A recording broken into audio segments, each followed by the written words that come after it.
नमस्कार, जोहार। आप देख रहे हैं वाईबीएन बिहार झारखंड और हमारे साथ जो शख्स है निशा उरांव जी हैं, लगातार काफ़ी चर्चाएँ में रही है और सामाजिक कार्यों का दायित्व निर्वहन कर रही है और एक अधिकारी होने के बावजूद भी सामाजिक कार्यों में अपना पूरी तरह से कहते हैं लगन के साथ उनके कामों में हिस्सेदारी भी ले रही है, उनकी बातों को समाज के साथ भी रख रही है। जनजाति समागम था, दिल्ली में आयोजित था, वहाँ पे भी मौजूद थी।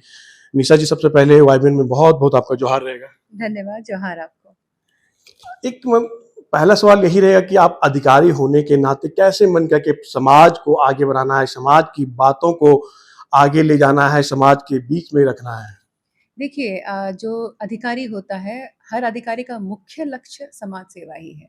तो इसलिए मैं जो काम कर रही हूँ, अधिकारी होने के नाते भी मेरा मुख्य काम वही है और मैं उसे व्यक्तिगत स्तर पे भी थोड़ा अलग हटकर भी उस स्तर पर मैं अपना समाज सेवा दे रही हूँ।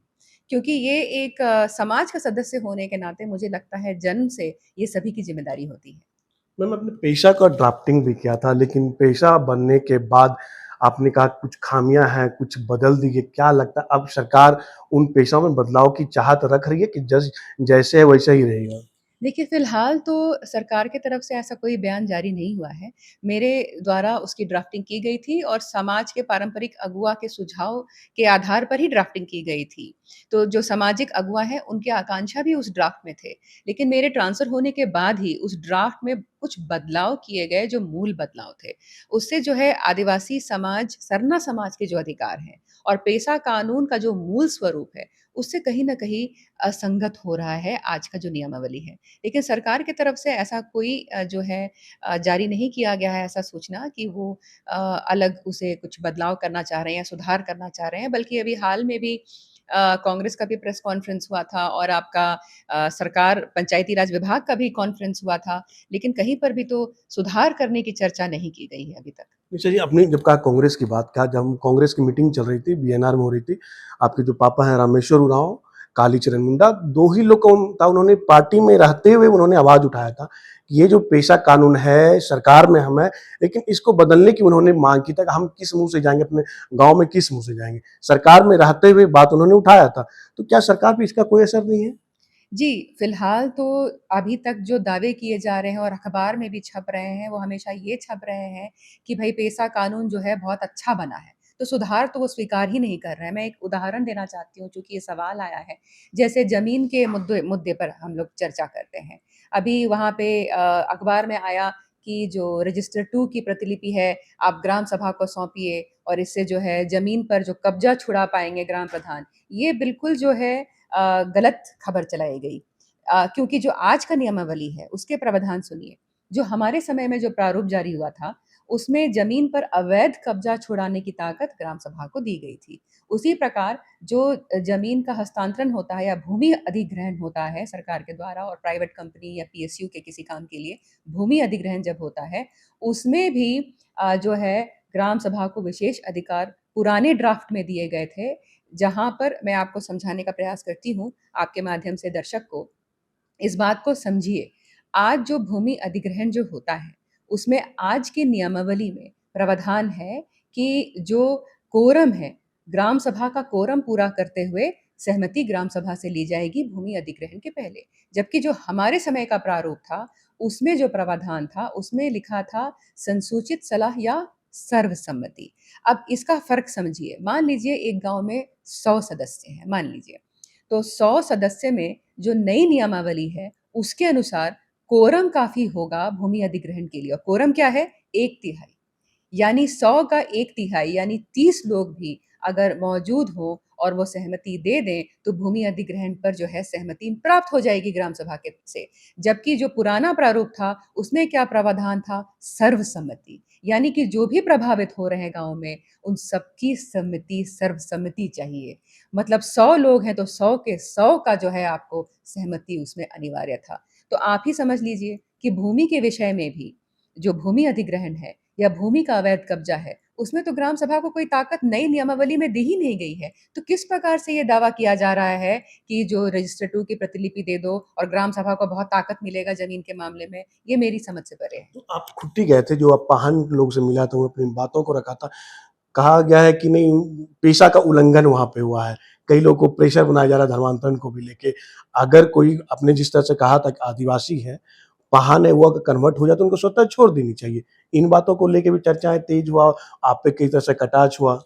जी हाँ, अभी मैं ये भी जानकारी आपके माध्यम से देना चाहूँगी कि जो पेसा कानून है उसका 4 घ, पेसा 1996 का 4 घ, उसमें लिखा है कि ग्राम सभा सक्षम है अपने रीति-रिवाज, परंपरा और धर्म का संरक्षण करने के लिए।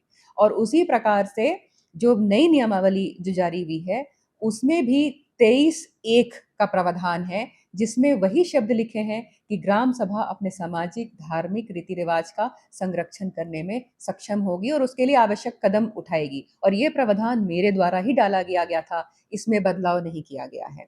तो अब आप ये समझिए, हम लोग बात कर रहे हैं ग्राम प्रधान की, तो ग्राम प्रधान या कोई भी पदाधिकारी जो है ग्राम सभा के, उनका सामाजिक ज़िम्मेदारी होने के साथ-साथ धार्मिक ज़िम्मेदारी भी होता है। तो क्या धर्मांतरित आदिवासी सरना समाज के धार्मिक ज़िम्मेदारी को निभा पाएगा?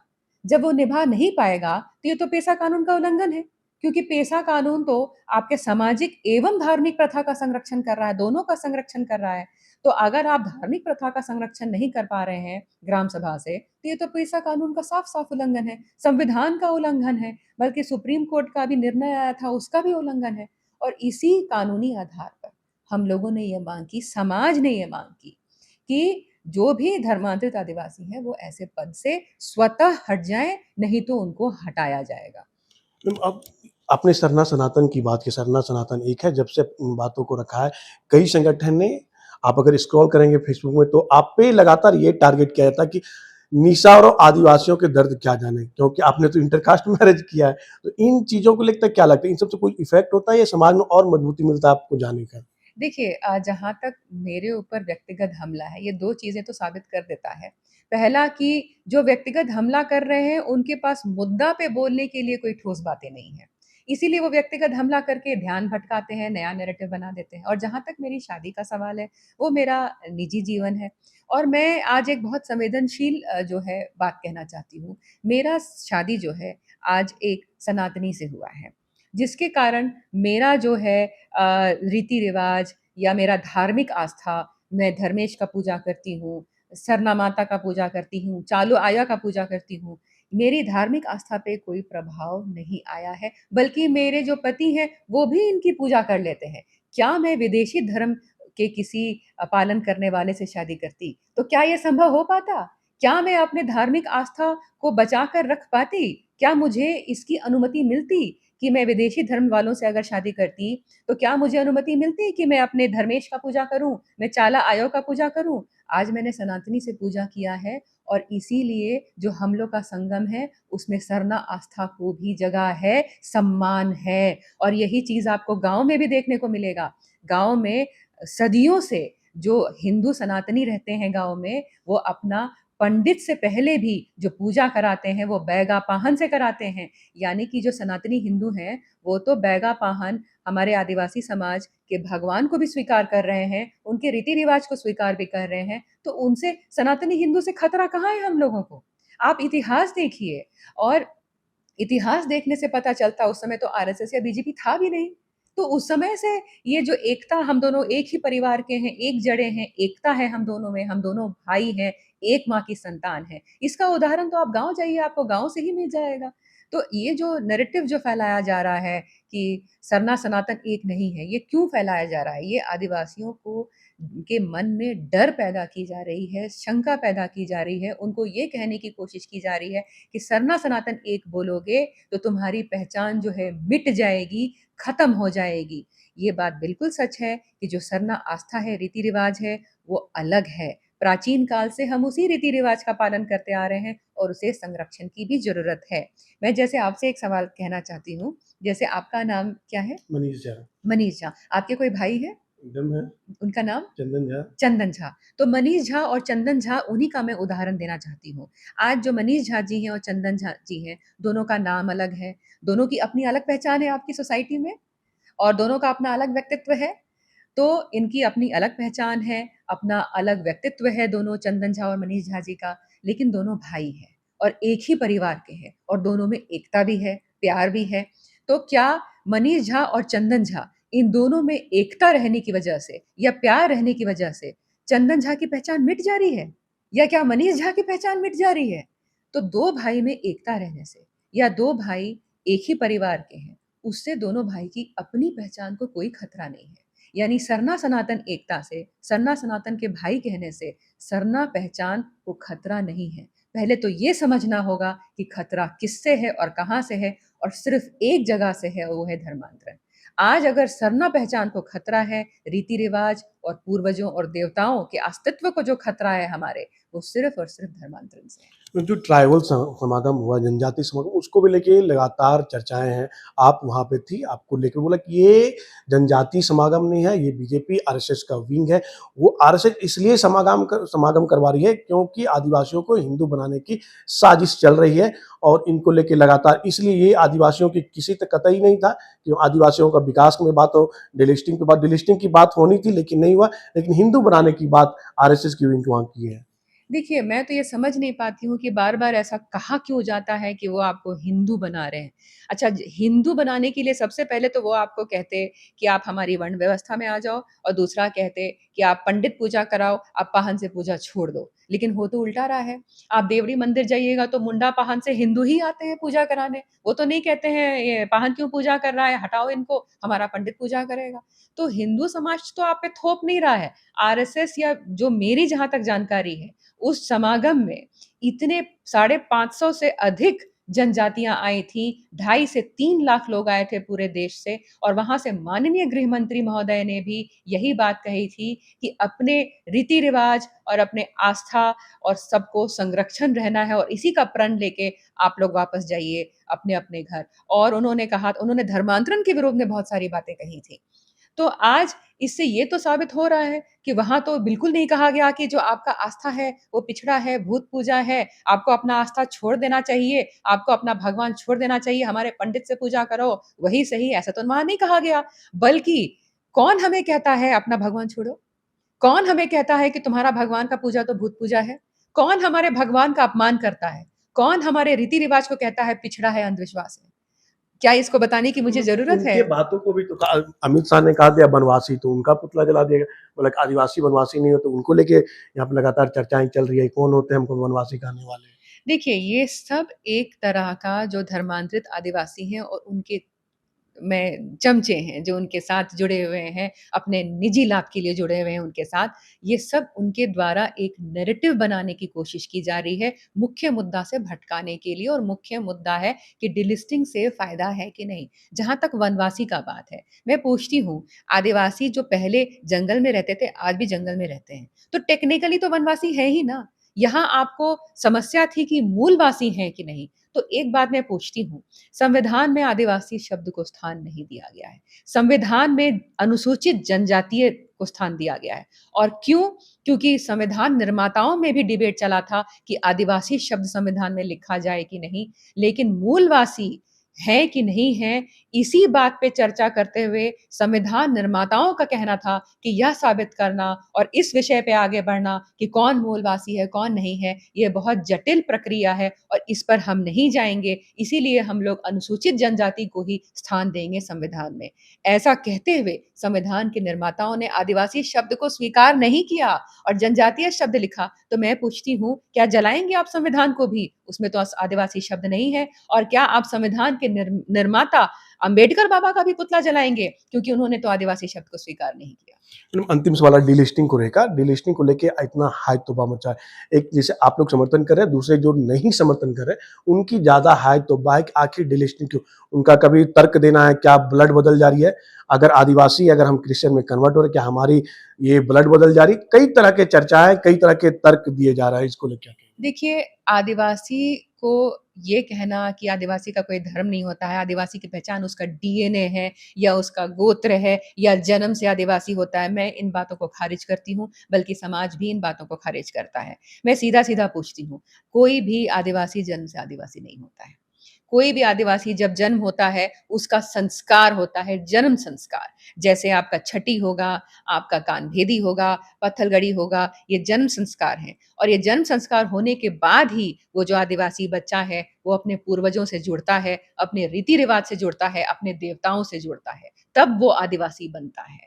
और जो धर्मांतरित आदिवासी हैं, उनमें क्या जन्म संस्कार होता है? बपतिस्मा। तो बपतिस्मा से वो प्रभु यीशु से जुड़ते हैं और इज़राइल में जो उनके पूर्वज हैं या धर्मगुरु हैं, वो उनसे जुड़ते हैं। तो ये कहाँ समानता हुई? वो तो अपना इज़राइल के जो आपके पूर्वज हैं, उनसे जुड़ रहे हैं और प्रभु यीशु से जुड़ रहे हैं। बल्कि आपके बपतिस्मा के बाद उनको अनुमति है ही नहीं कि वो दूसरे किसी प्रभु की पूजा करें। तो और या हमारे पूर्वज की पूजा करें। तो जन्म संस्कार को याद रखिए कि आदिवासी जन्म से आदिवासी नहीं होता है, जन्म संस्कार होने के बाद आदिवासी होता है और इससे डीएनए का कोई लेना-देना नहीं है। इससे सिर्फ़ आदिवासी घर में हम जन्म लिए हैं, इससे कोई लेना-देना नहीं है। बल्कि अभी सुप्रीम कोर्ट का जजमेंट अनुसूचित जाति के संदर्भ में आया था, लेकिन बड़ी मुख्य बातें सुप्रीम कोर्ट में ये कहा गया था। मैं उस पर आज चर्चा करती हूँ बहुत संक्षेप में। पहला उनका कहा गया था सुप्रीम कोर्ट के द्वारा कि रीति-रिवाज में अगर बदलाव होता है, तो फिर वो आदिवासी नहीं है। तो मुझे बताइए क्या बपतिस्मा सरना आदिवासी का रीति-रिवाज है किसी भी तरह से? वो तो बिल्कुल नहीं है। तो रीति-रिवाज में तो बदलाव आपका बिल्कुल हो रहा है। जब मृत्यु संस्कार है, वो भी आपका अलग हो जाता है, शादी संस्कार है, वो भी अलग हो जाता है। तो कैसे मतलब कि आपका रीति-रिवाज में बदलाव नहीं हो रहा है? फिर कुछ ये भी दावा करते हैं कि हमने पुराना रीति-रिवाज नहीं छोड़ा है। तो मुझे बोलिए इस पर भी सुप्रीम कोर्ट का टिप्पणी है, बड़े अच्छा टिप्पणी है। सुप्रीम कोर्ट ने कहा कि आप 2 धर्म का पालन नहीं कर सकते हैं। मतलब ये खिचड़ी नहीं हो सकता है कि हम क्योंकि आरक्षण के लालच में हम कुछ-कुछ सरना रीति-रिवाज का भी दिखाने के लिए कुछ-कुछ पालन कर देंगे, लेकिन आस्था नहीं रखेंगे सरना में। और दूसरी तरफ अपना ईसाई धर्म का भी जो है रीति-रिवाज का पालन करेंगे। तो आप 2 नाव पर पैर रखकर नहीं चल सकते हैं और ये सुप्रीम कोर्ट ने भी कह दिया है। तो इसी आधार पर जो डिलिस्टिंग है, वो बिल्कुल और बिल्कुल सही है और 342 में भी संशोधन होना चाहिए और मुझे पूर्ण रूप से विश्वास है कि ये संवैधानिक अधिकार है सरना आदिवासी का और इससे आप देखिए क्या-क्या लाभ होगा। क्या आपका जो ये वनवासी शब्द है, जो इस पे ये लोग हल्ला कर रहे हैं, वनवासी शब्द से क्या धर्मांतरण रुकेगा? वनवासी शब्द से क्या आदिवासी पहचान और रीति-रिवाज जो धर्मांतरण की वजह से खतरे में आ रही है, क्या वो रुकेगी? वनवासी शब्द से क्या हमें नौकरी मिलेगी, आरक्षण का लाभ मिलेगा? क्या हमें रोज़गार के अवसर मिलेंगे? क्या हमारी जो बेटियाँ जो दूसरे समाज में भी ब्याही जा रही हैं, क्या उनको भी मतलब कि समाज में रहेंगी कि उनको हटाया जाएगा समाज से? क्या इस पे कोई समाधान मिलेगा? लेकिन डिलिस्टिंग से इन सभी बातों का समाधान है। डिलिस्टिंग से आपका जो पहचान है और धर्मांतरण रुकेगा, पहचान बचेगा। जो आरक्षण है, वो आज धर्मांतरित आदिवासी ही आरक्षण का लाभ ले रहे हैं। लेकिन डिलिस्टिंग के बाद सरना जो गरीब सरना युवा हैं, उनको नौकरी का लाभ मिलना शुरू हो जाएगा। आपके गाँव में जो ग्राम प्रधान है और पाहन है, वो सरना आदिवासी अपने आप बनने लगेंगे, वहाँ से धर्मांतरित आदिवासी हट जाएँगे। तो संवैधानिक अधिकार, पेशा कानून का अधिकार जो है ज़मीनी स्तर पे गाँव में लोगों को मिलना शुरू हो जाएगा और इससे जब ताकत बढ़ेगी गाँव में, तो रोज़गार के अवसर बढ़ेंगे, रोज़गार के अवसर बढ़ेंगे, तो पलायन रुकेगा और जो बेटियाँ जो दूसरे समाज में ब्याही जा रही हैं, उनका भी अपने आप डिलिस्टिंग हो जाएगा। उसमें मैं भी प्रभावित होंगी, मेरा भी डिलिस्टिंग हो जाएगा और मुझे बिल्कुल स्वीकार है। लेकिन मैं एक सवाल पूछती हूँ, डिलिस्टिंग से जो कह रहे हैं कि हम लोग माइनॉरिटी हो जाएँगे, अल्पसंख्यक हो जाएँगे, ये बिल्कुल गलत है क्योंकि मेरा दावा है कि जैसे डिलिस्टिंग होगा, बहुत ही भारी स्तर पर घर वापसी होगी और बल्कि सरना समाज का जो आबादी है वो और बढ़ जाएगा, मैं इस बात का दावा करती हूँ। कई लोग आपकी फ़ोटो को लेके कल से मैं देख रहा हूँ, उसमें लिखा है कि नहीं कि आप आरएसएस से जुड़ी हुई, आरएसएस के लिए काम करती हैं। देखो, ये 2 डेढ़ साल से काम कर रही है, इनको राज्यसभा के लिए नामित किया गया है। इनकी एक ही है, तो वो आदिवासियों को आह्वान करे कि जागो आदिवासी। देखो इनका क्या काम है, जो काम करे उनका हो सके कहीं न कहीं मेहनत का फल मिलने वाला है। देखिए जो मैं काम कर रही हूँ ज़मीनी स्तर से जुड़ के और सारे अगुआ के साथ मिलके उनकी मदद से ही ये सामाजिक काम है और ये मैं अधिकारी होने के नाते भी कर रही हूँ, व्यक्तिगत स्तर पे भी कर रही हूँ और मुझे नहीं लगता ये सामाजिक जो काम है वो किसी पद पर निर्भर करता है। और ज़रूर जो इस तरह की ये जो अटकलें हैं राज्यसभा की क्योंकि आधिकारिक तौर पे मुझे कोई सूचना प्राप्त नहीं है। तो इस प्रकार की अटकलें समाज में हो रही हैं, लेकिन ये भी मेरे लिए बहुत सम्मान की बात है कि इस प्रकार की अटकलें भी हो रही हैं क्योंकि कहीं न कहीं मेरे काम से जुड़ा है। और जहाँ तक आरएसएस से जोड़ा जा रहा है, ये विचारधारा की बात है। आज जो हम परंपरा के रक्षा की बात और संवैधानिक अधिकार की बात कर रहे हैं, उसी विचारधारा को देखते हुए हमें आरएसएस से जोड़ा जा रहा है। तो अगर आरएसएस की विचारधारा भी वैसी ही है कि परंपरा की रक्षा करनी है और संवैधानिक अधिकार की रक्षा करनी है, तो ये तो बहुत सुंदर-सी बात है। बिल्कुल, अगर ऐसी विचारधारा से जोड़ा जा रहा है तो मुझे कोई आपत्ति नहीं है, बिल्कुल जोड़िए। भई विचारधारा एक है, जहाँ भी विचारधारा एक है और जहाँ से भी सहयोग मिलेगा, जहाँ से भी मार्गदर्शन मिलेगा, तो हमें उससे एलर्जी क्यों होनी चाहिए?